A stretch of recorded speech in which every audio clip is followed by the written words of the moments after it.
आयत के पहले हिस्से में है कि अगर तुम्हें आखिरत को दोबारा जिंदा होने में शक है तो इसे दूर करने का तरीका यह है कि अपनी पैदाइश की इब्तिदा पर गौर करो। इससे तुम जान लोगे कि जिसने तुम्हें पहली दफा पैदा किया वो दूसरी दफा पैदा करने पर भी कादिर है, और जो जमीन के मुर्दा हो जाने के बाद नबातात पैदा करता है वो तुम्हें तुम्हारी कब्रों से निकालने यहाँ पर भी मिट्टी को कादिर है। हकीर कहा गया है। आदम अलैहिस्सलाम की पैदाइश की तरफ इशारा है, और सब लोगों के मिट्टी से पैदा होने का मतलब ये है कि वो सब आदम अलैहिस्सलाम की औलाद हैं, जो इस बेजान और कदमों में पामाल होने वाली मिट्टी से पैदा किए गए थे। इसकी दलील अल्लाह ताला का ये फरमान है, अल-सज्द 7:8, वो ज़ात पाक जिसने अच्छा बनाया हर चीज़ को जो इसने पैदा की, और इंसान की पैदाइश हकीर मिट्टी से शुरू की, फिर इसकी नस्ल एक हकीर पानी के खुलासा से बनाई।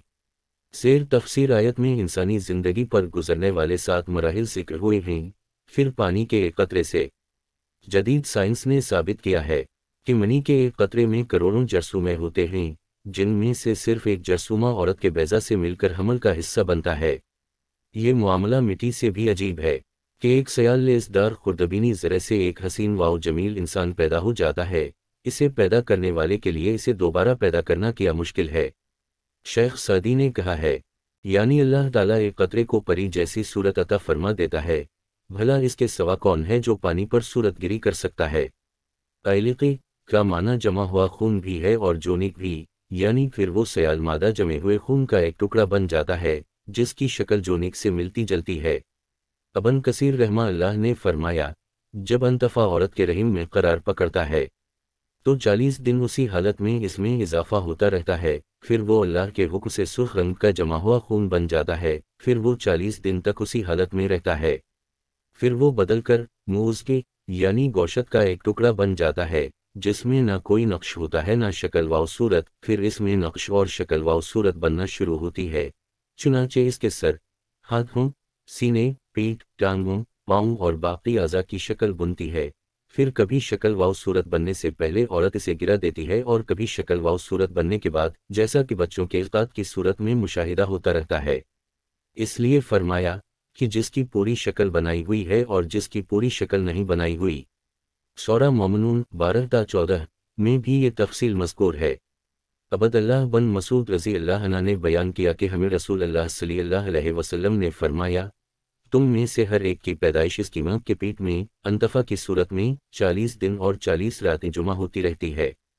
फिर वो इतनी देर तक जमा हुआ खून रहता है, फिर इतनी देर ही मुज़ग़ा रहता है, फिर इसकी तरफ एक फरिश्ता भेजा जाता है तो इसे 4 बातों का हुक्म दिया जाता है, इसका रिज़्क़ और इसकी मुद्दत और इसका अमल, और ये बात कि बदबख्त है या नेक बख्त लिख देता है। फिर इसमें रूह की जाती है।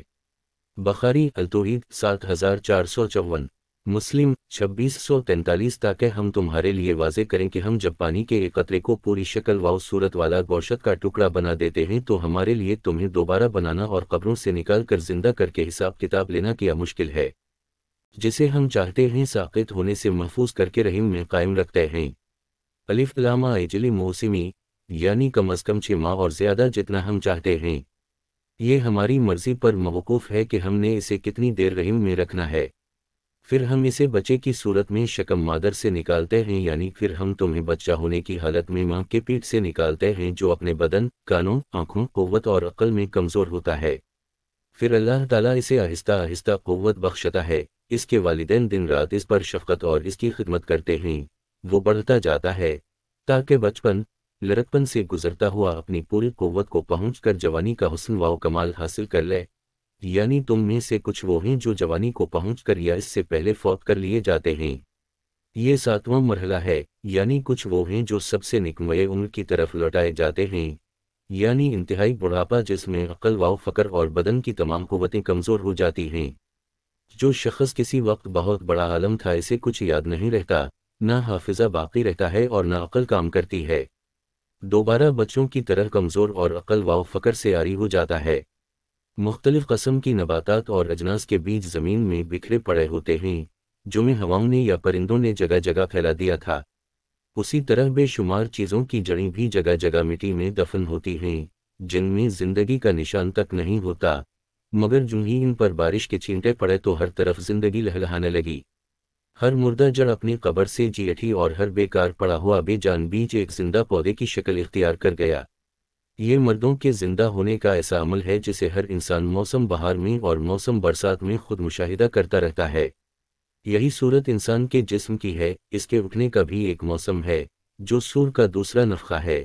جب یہ موسم آ جائے گا تو ہر انسان اپنے دفن ہونے کی جگہ سے زندہ اٹھا کر کھڑا کر دیا جائے گا۔